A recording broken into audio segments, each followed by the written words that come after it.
Hello అండి. అందరికీ నమస్కారం. శ్రీ విశ్వవసునామ సంవత్సరం, ఉత్తరాయణం, వసంత ఋతువు, చైత్రమాసం, శుక్లపక్షం. ఈరోజు గురువారం. ఈరోజు మహావీర జయంతి. మహావీరుల వారు జన్మించింది బీహార్‌లో. విశేషమైనటువంటి రోజు. వీరు జైన్ మతానికి, జైన్ ధర్మానికి మహాగురువు. వీరు హింస అనే మార్గాన్ని వ్యతిరేకించి, అహింస అనే ఒక నీతి సూత్రాన్ని ఫాలో చేస్తూ ఉంటారు. ఇక వాళ్ళు ఒక మహారాజపుత్రుడిగా జన్మించి, గొప్ప వ్యక్తిగా ఉండి, కుటుంబంలో సామరస్యం వచ్చినప్పుడు ఒక వైరాగ్య భావం తెచ్చుకుంటూ, సమస్త విధమైన ఆస్తి, అంతస్తు అన్నింటిని వదిలేసి, ధ్యానాన్ని ఆచరించి, అనేక విధమైన జ్ఞానాన్ని పొంది, ప్రజలకు బోధించి, అహింసాత్మకంగా జీవించాలి అంటూ ఒక జైన్ ధర్మాన్ని బలిష్టంగా చేసిన గురువు మహావీరుల వారు. నిజానికి వాళ్ళ సాధన అమోఘం, అద్భుతం. అంటే అహింస అనేది ఉంది కదా! దాన్ని సాధించడం అనేది చాలా గొప్పది. ఒకరికి హింసించకుండా జీవించడం, ఒకరికి హింస లేని ఆహార పదార్థాన్ని సేవించడం, హింస లేని జీవితాన్ని నడుపుకుంటూ ఆ జీవితాన్ని గొప్పగా తీర్చిదిద్దడం, ఆ జీవిత సారాన్ని బోధించిన మహాన్ గురువుగా కీర్తి పొందారు. అంతటి గొప్పవారు మహావీరుల వారు. ఇక ఈరోజు గురువారం త్రయోదశి. కాబట్టి ఈ త్రయోదశి రోజు మనమందరం కూడా మహామృత్యుంజయ మంత్రాన్ని జపించాలి. ఎప్పుడు కూడా శుక్రుడు దైత్యగుణం కలవాడు. శుక్ర నక్షత్రం ఇప్పుడు. ప్రస్తుతం గురువు మనకి ధర్మాన్ని, సన్మార్గాన్ని చూపిస్తూ ఉంటారు. త్రయోదశి సంకల్పాన్ని సిద్ధించేలా చేసి లోక కళ్యాణానికి అందిస్తుంది. అయితే ఇటువంటి గడియలలో, ఇటువంటి రోజు మన జీవితంలో మృత్యుంజయ మంత్రాన్ని జపించినట్లయితే ఆరోగ్యం ప్రాప్తిస్తుంది. అలాగే ఎందుకంటే పూర్వం నుండి ఎన్నో వేల సంవత్సరాల నుండి ఏదైనా అనారోగ్య సమస్య వస్తే మృత్యుంజయ హోమం, ఆయుష్ హోమం, ధన్వంతరి హోమం ఆచరిస్తూ ఉంటాం. ఏదైనా జాతకంలో గండాంతరాలు, అపమృత్యువులు అటువంటివి గోచరిస్తున్నాయంటే ఆ సమయంలో కూడా మృత్యుంజయని అంటే ఆ సమయంలో కూడా మృత్యుంజయ మంత్రాలు, మృత్యుపాతకాలు ఏదైనా వస్తే దాన్ని జయించడం కోసం ఎన్నో రకమైనటువంటి దానాలు, ధర్మాలు ఆచరిస్తూ ఉంటారు. అవన్నీ కూడా దాని ప్రభావం మనపై చూపిస్తూ ఉంటుంది. అదే విధానంగా పూర్వీకులు ఇటువంటివి ఆచరించేవారు. యుద్ధానికి వెళ్లే ముందు మృత్యుంజయ మంత్రాలు, జపము ఆచరించే వెళ్ళేవారు. రాజమహారాజు అదే విధానంగా పూర్వంలో మనకి ఋషి ఆశ్రమాల్లో వైద్య ఆశ్రమం అని ఉండేది. అప్పుడు పూర్వంలో వేల సంవత్సరాల పూర్వం ఇంకా ఋషులు, సంస్థానాలు ఏదైతే రాజులు ఉంటాయో ఆ సంస్థానాలలో ఈ ఆయుర్వేద వైద్యశాలలనేవి కూడా ఉండేవట. అక్కడ ఆయుర్వేద చికిత్సని అందిస్తూ ఉండేవారట ప్రజలకి. ఋషులు ఆ సమయంలో అక్కడ ఏదైనా అనారోగ్యంలో ఉంటే ఆ సమయంలో అక్కడే అదే ఒక గురుకులంలో ఉన్న శిష్యులందరూ కలిసి వాళ్ళ పేరున మృత్యుంజయ మంత్రాన్ని ఒకవైపు ఆచరిస్తూ ఉంటే, మృత్యుంజయ హోమం, యజ్ఞయాగాదుల్ని ఆచరిస్తూ ఉంటే, మరొక వైపు ఆ వైద్య రంగంలో ఉన్న ఋషులు వైద్యాన్ని అందిస్తూ ఉండేవారట. అందుకే వైద్యో నారాయణాయనో అన్నారు. వైద్యులు నారాయణ స్వరూపం. వాళ్ళు ఔషధ రూపంగా మనకిచ్చేవి శరీరం పైన ప్రభావం చూపిస్తే, ఋషులు వాళ్ళ ఆయుష్ వృద్ధి చెందడానికి అద్భుతమైన మార్గాల్ని ఎన్నుకున్నారు. ప్రకృతికి తెలియజేసేవారు, తెలియజేస్తున్నారు. ఉత్తర భారతంలో ఒకరోజు మృత్యుంజయ హోమాన్ని, జపాన్ని, మంత్రాన్ని ఇన్ని రోజులు అని చెప్పి, ఆచరించి ఎన్నో సంవత్సరాల నుండి, ఎన్నో నెలల నుండి కోమా స్టేజ్‌లో ఉన్న వారిని బయటకు తీసుకొచ్చినట్టు కొన్ని మాధ్యమాలు కూడా ప్రసారం చేశాయట. ఇది నిజంగా జరిగిందట. కాబట్టి మృత్యుంజయ మంత్రాన్ని వినడం వలన మరియు హోమం ఆచరించడం వలన కోమా నుండి బయటకు వచ్చారనేది అత్యంత నిజమైన విషయమట. అంటే వారు అంత ఆరోగ్యవంతంగా తయారయ్యారు అనే దాన్ని నిరూపించేశారట. అదేవిధంగా పూర్వంలో కూడా మనకి అందుకే ఈ ఒక మన పూర్వీకులు మనకి మృత్యుంజయ హోమాలు, మృత్యుంజయ మంత్రాలు ఇవన్నీ జపిస్తూ, జరిపిస్తూ ఉండేవారు. ఏ ఆపత్కాలంలోనైనా మనం మృత్యుంజయ మంత్రాన్ని జపించడం వలన ఆ సమయం నుండి తప్పించుకోవచ్చు. ఆ ఆపద క్షణాన్ని నుండి బయటపడొచ్చు అని తెలియజేస్తున్నారు. కాబట్టి జీవితంలో ఆయుష్షు అనేది ఇంత అని రచించిన తర్వాత ఆ మధ్య భాగంలో ప్రారబ్ధ కర్మము, సంచిత కర్మము ఇవన్నీ కూడా ఉంటాయి. ఈ సంచిత కర్మ వల్ల, ప్రారబ్ధ కర్మ వల్ల కొన్ని తాపత్రయాలు ఏర్పడతాయి. ఆ తాపత్రయాలను ఎదిరించడానికి కాకుండా తెలియకుండానే మానసికంగా క్షోభ అనుభవిస్తాం. అప్పుడు ప్రారబ్ధ కర్మ నుండి వచ్చిన శత్రుత్వం, ప్రారబ్ధ కర్మ నుండి వచ్చిన పాపాల వల్ల అది మరింత ప్రేరేపిస్తూ ఉంటుంది. అప్పుడు ధైర్యాన్ని కోల్పోయి మనోవ్యాధిగా మారి మరియు అది నిదానంగా ఆరోగ్యం క్షీణించి శరీరంలో అవయవాలపైన ప్రభావం చూపించి అనారోగ్యం పాలవుతూ ఉంటారు. ఇక ప్రారబ్ధ కర్మల్లో వాళ్ళు తినే ఆహార పదార్థాలు, మాదక ద్రవ్యాలు, వాళ్ళ జీవన శైలి వీటన్నింటి వల్ల కూడా కొన్ని రోగాలు వస్తాయి. దానికి ఆపరేషన్స్ ఇవన్నీ చేస్తూ ఉంటారు. కానీ వీళ్ళు ప్రారబ్ధ కర్మ అనేది అలా ఆచరించడం వలన నారాయణుడు కూడా అక్కడ నిలబడి ఏమీ చేయలేడు. కాబట్టి మహాభారతంలో యుద్ధం జరగాలి. నారాయణుడున్నాడు. వాళ్ళు చేసిన ప్రారబ్ధ కర్మం, సంచిత కర్మం అన్నీ వాళ్ళకి వ్యతిరేకమైంది.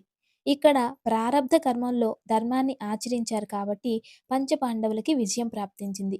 వాళ్ళు ఎంత బలవంతులైనా ఆఖరికి వాళ్ళ వల్ల కాలేదు. నారాయణుడు అక్కడ తోడున్నాడు. అదే విధానంగా ఇక్కడ కూడా హాస్పిటల్‌లో నారాయణ రూపంగా మనం చూసిన నారాయణుడు మనతో ఉన్న వైద్య రూపంగా మన ప్రారబ్ధ కర్మలు కూడా కొన్ని అడ్డొస్తూ ఉంటాయి. అందుకే ఆ ప్రారబ్ధ కర్మలు శుద్ధంగా ఉండాలి అనేది, ఆ ప్రారబ్ధ కర్మ తొలగిపోవడానికి ప్రాయశ్చిత్తాలు ఇవన్నీ చేసి, దాన ధర్మాలు, మంత్ర జపాలు అలా చేస్తూ ఉంటారు. ఈరోజు మనం ఓం మృత్యుంజయాయ నమః అనే నామాన్ని జపించడం వలన ప్రారబ్ధ కర్మ వల్ల లేదా సంచిత కర్మం వల్ల ఏదైనా దోషాలు ఉన్నట్లయితే దాని ప్రభావం తగ్గిపోయి రాబోయే రోజుల్లో భవిష్యత్తులో మనకేదైనా అనారోగ్యం వచ్చే సూచనలు ఉన్నా పెద్ద పెద్దగా వచ్చేవి చిన్న దాంట్లో వెళ్ళిపోతాయి. ప్రస్తుతం ఏదైనా అనారోగ్య సమస్యలు ఉన్నా దాని నుండి బయటపడడానికి అనుకూలమవుతుంది. ఇది మనం చేయడం వలన మన పిల్లలకి మంచిది, మనకి మంచిది. కాబట్టి అందరూ కూడా ఈరోజు ఓం మృత్యుంజయాయ నమః అనే నామాన్ని భక్తి శ్రద్ధలతో జపించాలి. ఈ మంత్రాన్ని జపించడం వలన శుభము, ఆరోగ్యంతో పాటు మానసిక ప్రశాంతత, ధైర్యం, స్థైర్యం ఇవన్నీ కూడా పెరుగుతాయి. ఇక ఈరోజు మంచి మాట. మన జీవితంలో కష్టపడకుండా మనకేదీ ప్రాప్తించదు. ఏదైనా కష్టపడితేనే మనకి ప్రాప్తిస్తుంది. కానీ ఎంత కష్టపడినా మనకి అభివృద్ధి లేదంటే మనం ఏ విధంగా కష్టపడుతున్నామా? లేదు మనం కష్టపడుతున్న మార్గం మనకి సరైందా అనేది కూడా మనం గమనించుకోవాలి. ఎప్పుడూ కూడా చేపల్ని వలవేసి పట్టే వ్యక్తికి చేపలు పట్టడం అంటే పట్టగలడు. అదే వ్యక్తిని తీసుకెళ్ళి వ్యవసాయం చేయమంటే తను చేయలేడు. ఎందుకంటే దాని గురించి అతనికి అవగాహన ఉండదు కాబట్టి. అలాగే మన జీవితంలో కరెక్ట్ అయిన ఎన్నిక అనేది లేకపోతే జీవిత మార్గంలో మనం అనుకున్నది సాధించలేకపోవచ్చు. అందువలన మనము ఇవి గమనించుకొని కష్టపడాలి, శ్రమించాలి. శ్రమిస్తే మనం దేన్నైనా సాధించగలుగుతాం. జీవితంలో జననం, మరణం అనేది మన చేతుల్లో ఉండదు. కానీ మధ్యలో ఉన్న జీవితం మాత్రం మన చేతుల్లోనే ఉంటుంది.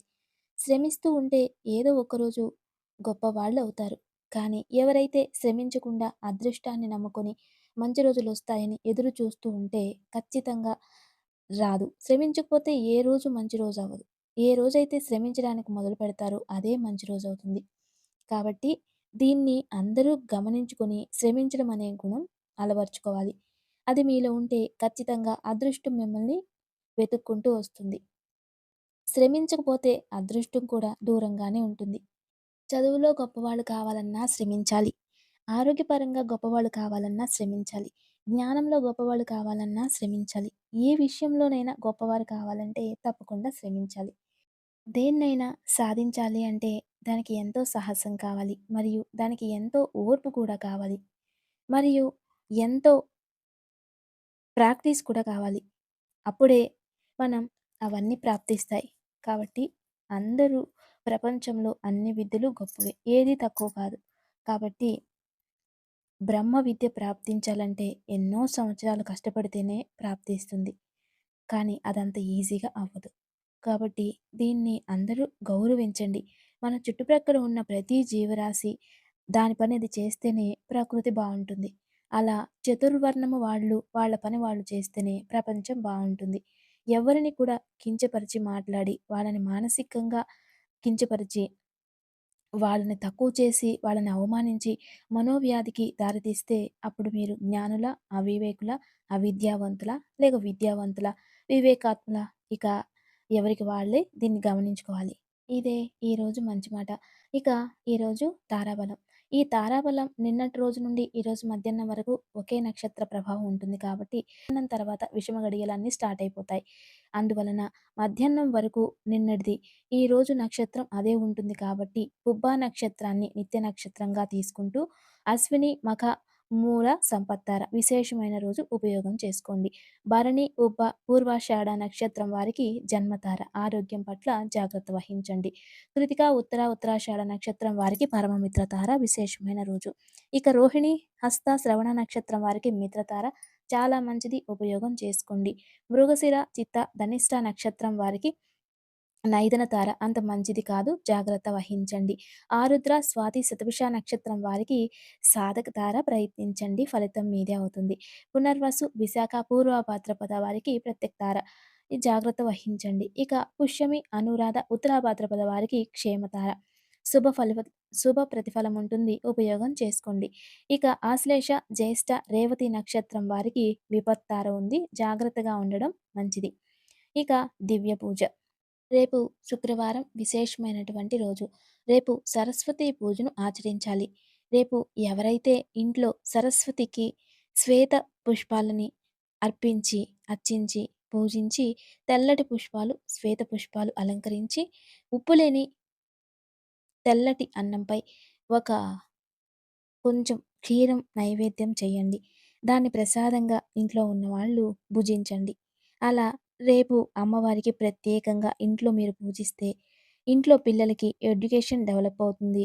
మనకేదైనా అనుమానాలు, డిప్రెషన్‌లుంటివి ఉంటే దాని నుండి బయటపడతాము. పౌర్ణమి కూడా త్వరలో రాబోతుంది. ఈ పౌర్ణమి గడియలు ఉన్న సమయంలో స్ఫటికమాలని తెచ్చి, దాన్ని పూజించి, మెడలో వేసుకున్నట్లయితే శరీరంలో ఉన్న వేడి తగ్గుతుంది. కొందరికి కళ్ళు ఎర్రగా ఉంటాయి కదా! ఎప్పుడు అవన్నీ తగ్గిపోతాయి. ఈ పౌర్ణమి రోజు ఒక స్ఫటికమాల తెచ్చుకోండి. స్ఫటికము ఒరిజినల్ అని ఎలా తెలుస్తుందంటే, చీకట్లో నిలబడి ఆ బీడ్స్‌ని ఒక్కొక్కటొకటి ఇలా రబ్ చేస్తే అందులో స్పార్క్ ఒస్తుంది. అది ఒరిజినల్ స్ఫటికము. అటువంటి మాల మెడలో ఉంటే ఖచ్చితంగా శరీరంలో ఎండాకాలం వేడి తగ్గిస్తుంది. కళ్ళల్లో ఎరుపుదనం తగ్గిపోతుంది. ముఖంలో కాంతి, తేజస్సు పెరుగుతుంది. దీనికి అంటు, ముట్టు, మడి ఇటువంటివి ఏవీ వర్తించవు. అది ఒక మాల, ఆరోగ్యం కోసం వేసుకుంటున్నాం అని వేసుకోండి. ఇక ఈరోజు యోగక్షేమం. ఈరోజు ప్రదోషం విశేషం. గురువారం మహాప్రదోషం వస్తే ఆర్థికానికి అత్యంత విశేషమైనది. ఈరోజు దారిద్ర్య దహన శివ స్తోత్రాన్ని ఎలాగైనా పారాయణం చేసుకోవాలి. అలా చేసుకున్నట్లయితే మన దారిద్ర్యం దూరమవుతుంది. కానీ ఈరోజు శివుడికి బిల్వార్చన విశేషం.